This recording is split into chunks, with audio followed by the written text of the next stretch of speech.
रांची में इस बार की दिवाली किसानों के नाम होगी। कोरोना संकट और लॉकडाउन के बावजूद झारखंड समेत देश भर के किसानों ने खेतों में कड़ी मेहनत करने के साथ ही मौसम ने भी इनका पूरा साथ दिया, जिसके चलते धान समेत खरीफ की अन्य फसलों की भरपूर पैदावार हुई। यानी इस बार खेतों खलिहानों के रास्ते माता लक्ष्मी का आगमन हो रहा है। जशपुर में आसमान में छाए बादलों को देखकर बारिश की संभावना जताई जा रही है। बारिश की इस आशंका से किसानों के माथे पर चिंता की लकीरें दिखने लगी हैं, क्योंकि अभी अधिकांश किसानों का धान कटा हुआ खेतों में पड़ा है। किसानों का कहना है कि कट चुकी फसल पर यदि बारिश की मार पड़ती है तो उन्हें भारी नुकसान हो जाएगा। मध्य प्रदेश की बड़वानी में कोरोना काल में हुए लॉकडाउन में फूलों की बहार अपने पूरे शबाब पर थी। तब इनके लिए बाजार खुला नहीं था, लेकिन इन पर बारिश का असर आ जाने से फसलें पूरी तरह से बर्बाद हो गईं। इन दिनों हालत ये है कि त्योहारी सीजन में इनके पास फूल नहीं है।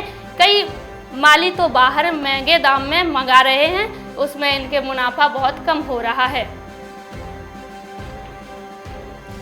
बुलंदशहर में खेती को छोड़कर किसानों का रुझान केले की फसलों की तरफ बढ़ने लगा है। गन्ने की फसल के सही दाम और समय से भुगतान न होने से किसानों का मोह भंग होने लगा है। किसानों ने केले की फसल पर विश्वास जताना शुरू किया है। 5 वर्षों में केले के किसानों में लगातार बढ़ोतरी हो रही है। केले को पकाने के लिए 3 राइपिंग चेम्बर खोले गए हैं, जहां किसान कच्ची फसल को पकाकर मंडी में बेचकर अच्छा मुनाफा ले सकता है।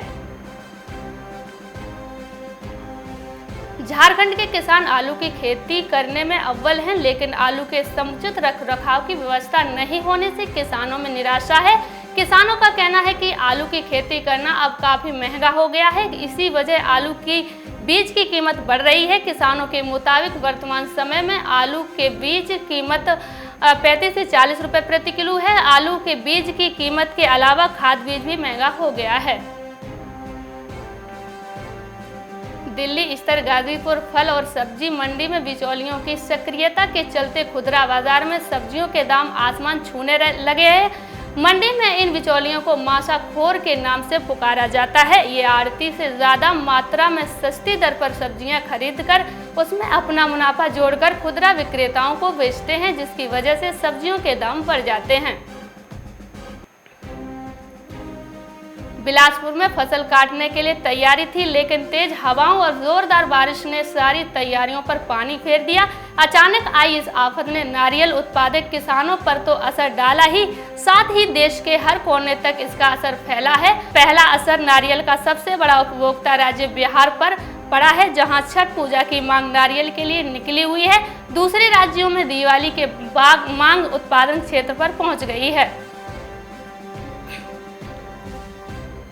मध्य प्रदेश के रतलाम मंडी में दिवाली से पहले बुधवार से अनाज मंडी और प्याज एवं लहसुन मंडी 8 दिन के लिए बंद रहेगी। 11 नवंबर से 18 नवंबर तक मंडी में नीलामी की छुट्टी रहेगी। इसके बाद 19 नवंबर से मंडियां खुलेंगी और मुहूर्त के सौदे के साथ मंडियों में खरीदारी शुरू होगी। उत्तर प्रदेश के कन्नौज में रबी की फसल की बुवाई को लेकर चना और मटर का स्टॉक राजकीय कृषि बीज भंडार पर खत्म हो गया है।